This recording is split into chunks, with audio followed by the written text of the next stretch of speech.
date, May 1st. That's when the governor will take the first step to reopen the state by allowing health care to come back. She made the announcement this morning. Pat Doris explains the decision.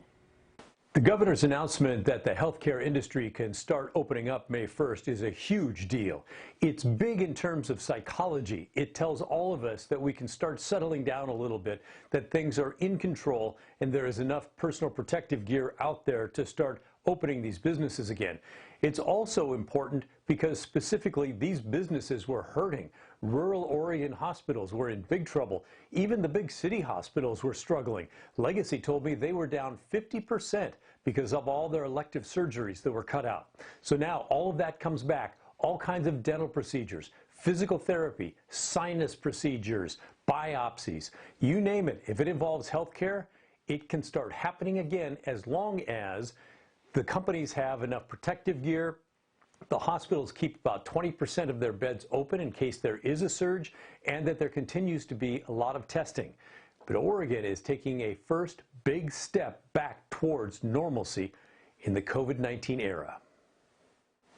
All right, thank you, Pat. Governor Brown makes the decisions about reopening with the advice and medical expertise of the Oregon Health Authority. And our live guest tonight is OHA's Dr. Dean Seidlinger, the state's chief health officer.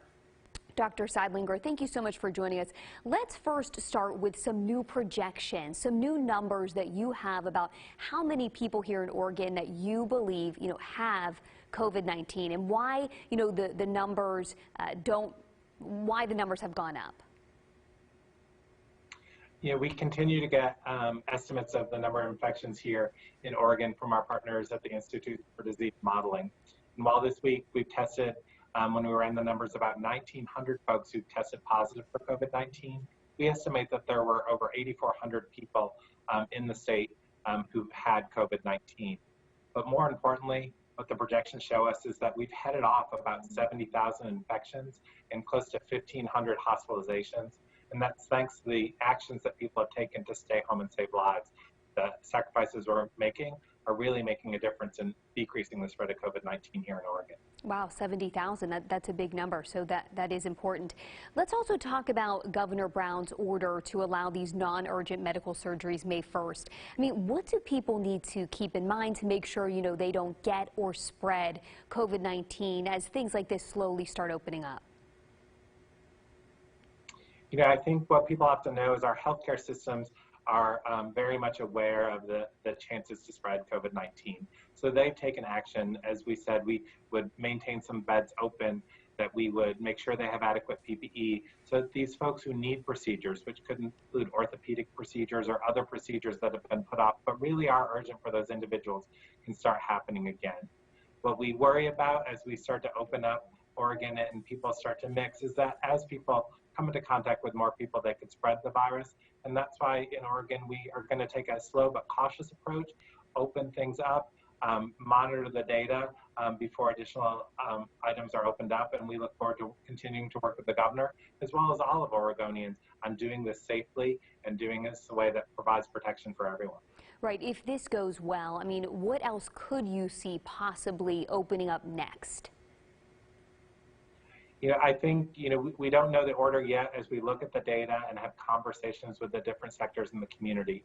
But we know before we open up, we want to make sure that we're seeing cases overall declining in our hospitalizations, that our hospitals still have that personal protective equipment and capacity to care for people who may present, and that we have increased testing capacity to provide timely results to people, and that we have a robust public health system that can identify those cases, identify their contacts, and keep people isolated who are sick, quarantined who may have had exposure to those people, and keep people at home to stop spreading the disease. And in order to do that, we'll be building up a more robust, a bigger public health system to help keep everyone in Oregon safe. Once those things are in place, we'll look at what those sectors are that need to open up, and those discussions are happening right now with business sectors and other sectors, and recommendations will be made to the governor about what order those things will happen.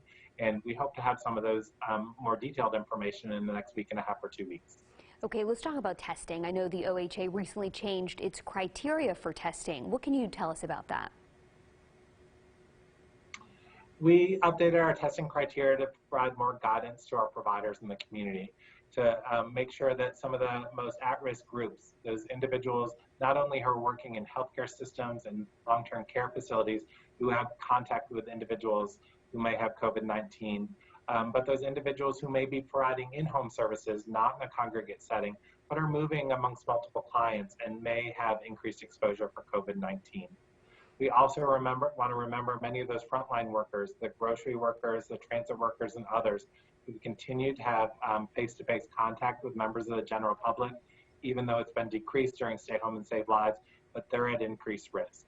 And in addition, certain racial and ethnic minority groups are more impacted by this. Our Latinx population, African Americans, Native Americans, so we want to make sure providers prioritize them for testing as well. Dr. Seidlinger, are you seeing more people get tested since this criteria change? These recommendations just went out Monday night, so it's too soon to tell, but we hope over the coming week we'll see increased testing. We'll evaluate these guidelines and continue to make changes as the situation changes in Oregon. Anything else you want to, leave our viewers with? It's been 5 weeks now. I feel like we've all come really a long way. A lot of people staying home. Anything else you want to add? I know that the sacrifices people have made have had tremendous impacts on people's lives personally, with many folks losing their jobs. Our small and large businesses have suffered economically. But we know that the sacrifices we've made, we can see in the data, are making a difference here in Oregon and flattening the curve. Our projections show that will continue to happen. And we want to continue to look at that data and take a scientific approach to safely reopening Oregon, to make sure that we have systems in place to control the virus once those open, so we can start returning to some sense of normalcy. It won't look like it did before this happened. We may see more people wearing face masks and those kind of X lines on the floor in the grocery store to keep us 6 feet apart, but we want to start adding back some other activities in a safe manner so that we can keep Oregon protected and help stabilize our economy. Great. Thank you so much, Dr. Seidlinger. Really appreciate your time. And if any time you can send us, of course, at any time you can send us your question. The number is on your screen. It's 503-226-5111. If we don't get to your question tonight, we'll be answering your questions right here at 7 o'clock, Monday through Thursday. And up next, our Verify team looks into claims that CBD can be used to treat the coronavirus. But is it true or just an online rumor? But first, a quick Q&A. You wanted to know, can the IRS garnish your stimulus money if you owe back taxes? The answer, no. According to the CARES Act, stimulus checks cannot be seized to offset a tax debt. Shop from home with Gresham Subaru, and we'll deliver to your door. Go to GreshamSubaru.com. At Papa Murphy's, we know family time is more important than ever. And our family wants to do all we can to help your family. So we're making it easier to get pizza made from scratch that you bake at home by offering online ordering everywhere and delivery and curbside pickup where we can. So you can keep family time as normal as possible. Papa Murphy's. We're in this together. What's new with Oregon's forests? Oh, about 40 million trees every year. Replanting is not only good forestry, it's Oregon law. From our family to yours, we want to encourage you to keep going. Keep protecting what's most important. Keep hopeful in the face of all this. Keep believing. Keep being strong. Keep supporting the people on the front line. Keep staying together while staying apart. Keep being fearless. And most of all, keep dreaming. If you have any concerns about your policy coverage or about making payments, please call us. We'll keep being here when you need us. Carrier asks, what does comfort mean to you? We know it means more than just the temperature. And the people who invented modern air conditioning keep inventing new ways to make you comfortable. Carrier, turn to the experts. Your comfort and the comfort of your family is most important to Anctil Heating and Cooling. Right now, you can receive up to $1,650 cash back on a qualifying Carrier system. Call Anctil Heating today. Anctil Heating. Hard to say, easy to work with. At DeWitt, we're socially distant right now, but we're locally owned and we're here for you. We're here because food preservation and preparation are front burner issues. At DeWitt, Portland's appliance experts. COVID-19 trash. Is this a public health menace? Masks and gloves discarded on the street, are they a biohazard? What we found on the streets. Next, Inside Edition. Tonight at 7:30 on KGW. Physical distancing, it seems to be working. Flattening the curve. But we're not done yet. Not yet. Let's rise up and hold the line. We've got this. We're standing strong. Holding the line together.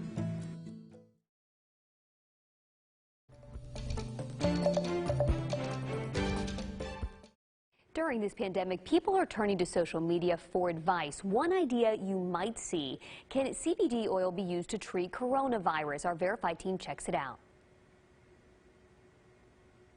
Can CBD oil be used to help treat coronavirus? To find out, we turn to our sources: the Centers for Disease Control and Prevention, the World Health Organization, and the Food and Drug Administration. Let's start with the big headline here. Unfortunately, at this point, there's just no specific antiviral treatment recommended for COVID-19. And the FDA has been cracking down on companies who are profiting from unproven cures. The agency is sending warning letters to retailers with misleading claims, and that includes some who are selling CBD products. In their letters, the FDA writes that it's unlawful to, quote, advertise that a product can prevent, treat, or cure human disease unless you possess competent and reliable scientific evidence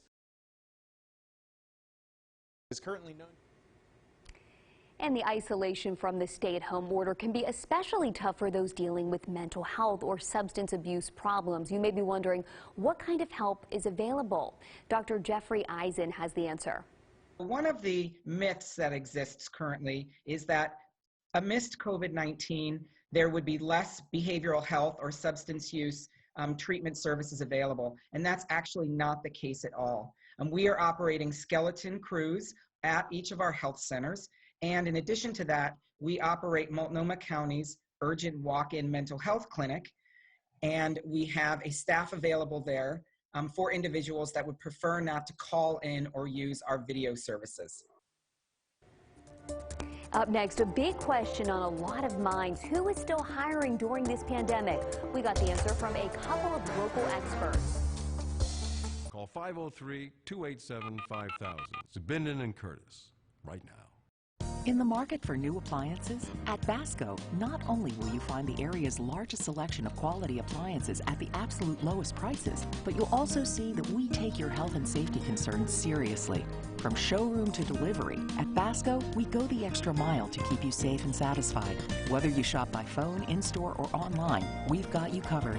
Family-owned and locally owned, your #1 source for home appliances? Basco, on the corner of Northwest 14th and Davis.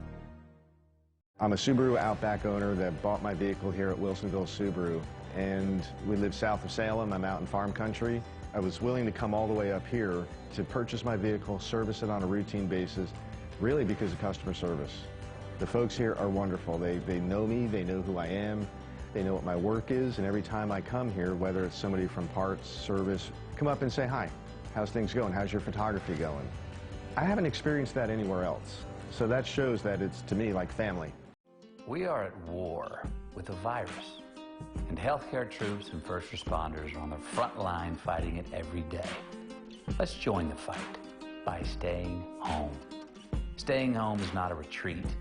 It's the most brave and aggressive weapon we have against this enemy. Because when we do stay at home, we help prevent overwhelming our hospitals while buying time for our scientists to find the vaccine. And that is how we beat it. And here we have another burst pipe in Denmark. If you look close... Jamie, are there any interesting photos from your trip? Ouch. Okay. Boring. Boring. You don't need to see that. Oh, here we go. Can you believe my client Stieg had never heard of a home and auto bundle or the renter's good bundle? Wait, you're a lawyer? Only licensed in Stockholm. What is happening? Anyway. Game show, Kumite, Cinderella story. You know karate? No, Alan. I practice Muay Thai. Completely different skill set. For Hyundai and its dealers, the health and safety of our local communities have always come first. And right now, we're all safer at home. But should you need a vehicle, we have options to shop online. And a participating dealer will deliver it right to you. And to ease the financial strain, you'll make no payments for 4 months. Together, we can create a safer, better car buying experience. Get 0% APR for up to 84 months on the 2020 Tucson or Elantra and make no payments for 4 months. Visit HyundaiUSA.com today. Welcome back. The new unemployment numbers are out in Oregon. New claims for last week are down, and tens of thousands of claims are being processed. Still, many of you have been frustrated trying to file and get financial help. Tim Gordon has some answers about where things stand. Well, the question I'm going to answer is, are Oregonians' unemployment claims being processed and are they getting paid? And the answer is yes. I know it's frustrating. A lot of you haven't been paid anything yet by the state, but let me show you here on the Employment Department website. This is last week's figures. They actually had 36,700 new claims come in, and they actually processed 35,000 claims, so they're working on it. Money-wise, last week, $86 million, nearly $87 million went out in state money, and the state also processed through about $33 million in federal money. So they're getting it done. Have patience, it's going to happen, and avoid calling in if you can. I'm going to show you one other thing on the Department of Employment website. Right down here on their COVID-19 page, contact us. Use this email to send your questions or concerns if you're having trouble. You have a lot better way of getting a response that way than calling in. Great. Thank you, Tim. Great answers there. You know, many people looking for work want to know who's hiring and how can I land a job. Galen Etlin shares some answers from today's KGW Q&A webcast. I talked with two agencies that connect people with jobs, Express Employment Professionals and PDX Pipeline. They say many companies are hiring. Essential services like grocery stores, maintenance, warehouse, delivery, healthcare, finance, they are all picking up again. Now, one of the biggest examples is food production, like at Bob's Red Mill. Express Employment says there are openings to help assemble, pack, and ship food. We've got a list of specific companies like Fred Meyer, Amazon, Safeway, UPS, and so many others with links to local jobs on kgw.com. And you can find our online Q&A there too, with tips for how to stand out and land a job. One tip from PDX Pipeline, take advantage of your time now to brush up on companies and new skills. If a business knows that you've been, preparing and learning during this time, using it productively, then I think you are going to have a leg up. Resources from Express Employment even include pandemic-specific tips, like for virtual interviews. And getting that help is free. Express Employment says even if a company holds off on hiring, it's important for you to apply right now. When we do go back to work as a community, a lot of these positions are going to be filled if you're not getting in there now. Also, ask about hazard pay and protective gear for you on the job. And ultimately, don't give up because there is help and hope. We're going to rebound. We always do. We always have. I think a lot of people are going to reevaluate what is it that I want to do for a career moving forward. I think workplaces are going to be a lot safer going forward, and we're going to learn from this, and we're going to come back better. And a new round of funding is coming for small businesses through the Paycheck Protection Program. Will it be enough to help those who didn't get loans the first time around? Lindsay Nadridge takes a look. While wearing masks and taking turns wiping down the podium between speakers, the House debated the nearly $500 billion relief bill Thursday. Many saying the new money for the Paycheck Protection Program needs to go to small businesses this time around, instead of companies like Ruth's Chris Steakhouse that got a $20 million loan. Noticeably, though, the rules for who gets the money didn't change. NBC's senior business correspondent Stephanie Rule says even lenders realize this second round of money still won't be enough. We're going to be getting $310 billion additional dollars in that program, but we also know that there's over $1 trillion in demand. So there's more and more concern that even when this opens up, when the spigot opens and those 4,000 lenders come charging, we're still not going to get to all of those businesses in need who've been shut down through no fault of their own. That's why many said the country needs a better plan to save small businesses. The House overwhelmingly passed the new relief bill. President Trump is expected to sign it into law by the end of the week.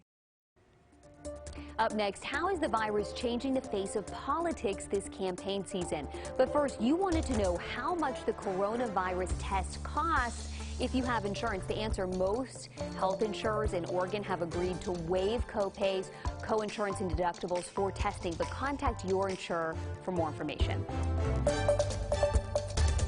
At Kaiser Permanente, we believe that no matter who you are, you'll always have the right to thrive. You know what we need right now? Some good news. Something that says when it matters, this town shows up. Well, I give you the KGW Great Food Drive. Together, we have raised over 3 million pounds of food. That is amazing. This has been our best food drive ever. So thank you. And thank you to our sponsors, Bob's Red Mill, your local Toyota dealers, Rivermark, and Safeway. Together, we are making a difference. Spring is here and so are the savings. Save up to 40% on appliances and mattresses during our Spring Savings Sales event now at Standard TV and Appliance. Like this GE front-load steam washer, only $7.84. Or this GE electric dryer with steam, only $8.49. Our price match guarantee means you always get the best price. Plus 18 months no interest financing. Our doors are open, but you can always call, chat, or shop online. Standard TV and Appliance. Best service, best selection, best people. At Tough Shed, the safety of our customers and workers is our first priority. ToughShed.com allows you to learn more, design buildings, and even complete a purchase safely from home. Virtual sales and design consults are available too. Our construction teams are working to safely manufacture and install buildings with extra precautions around distancing, cleanliness, and never entering your home. Homeowners today have pressing needs that go beyond storage, like a home office, room for the kids, and space to relax. Address your building needs safely and easily at ToughShed.com. At Toyota of Portland, your safety is our #1 concern. That's why we created a Safe Zone, a service waiting area with deep cleaning and hourly disinfection. Our service department also offers pickup and delivery with sanitation before drop-off. If you're looking to buy a car, we can set up an appointment and bring a car to you. Or you can come in, and with our 85 and drive promise, once you pick the car you want, you'll be driving off the lot in 85 minutes or less. Toyota of Portland. Uniquely different. You know what we need right now? Some good news. Something that says when it matters, this town shows up. Well, I give you the KGW Great Food Drive. Together, we have raised over 3 million pounds of food. That is amazing. This has been our best food drive ever. So thank you. And thank you to our sponsors, Bob's Red Mill, your local Toyota dealers, Rivermark, and Safeway. Together, we are making a difference. COVID-19 trash. Is this a public health menace? Masks and gloves discarded on the street, are they a biohazard? What we found on the streets. Next, Inside Edition.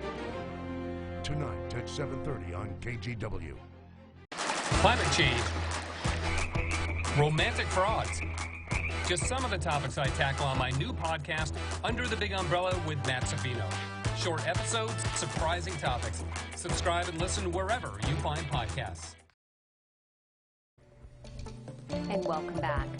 Voters' pamphlets are arriving in mailboxes this week for Oregon's primary on May 19th. So how has social distancing changed the way our political campaigns take shape? I talked with PSU political science professor Dr. Jack Miller.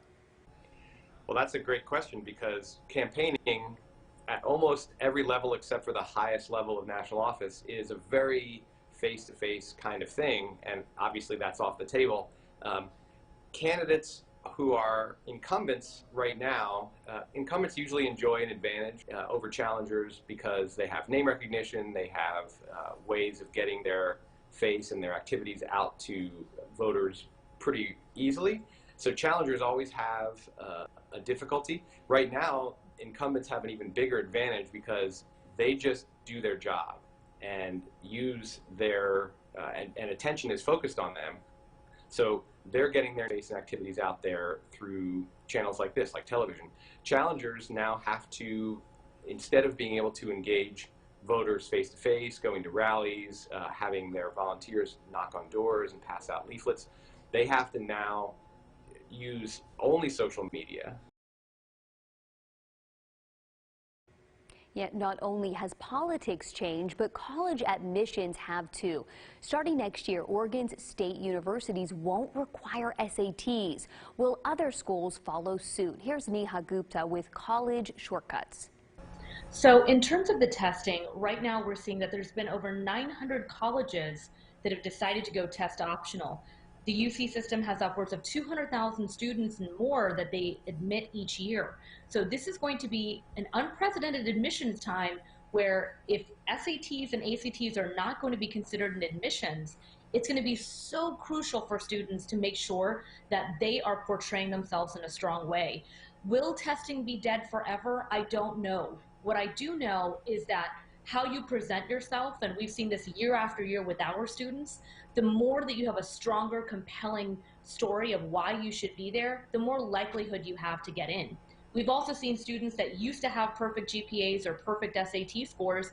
If they didn't have the right packaging, they weren't getting in anyways. So whether testing is on or off, colleges are going to be looking at the human that they're going to be looking at in terms of who they are, what they stand for, and why they should be at that college.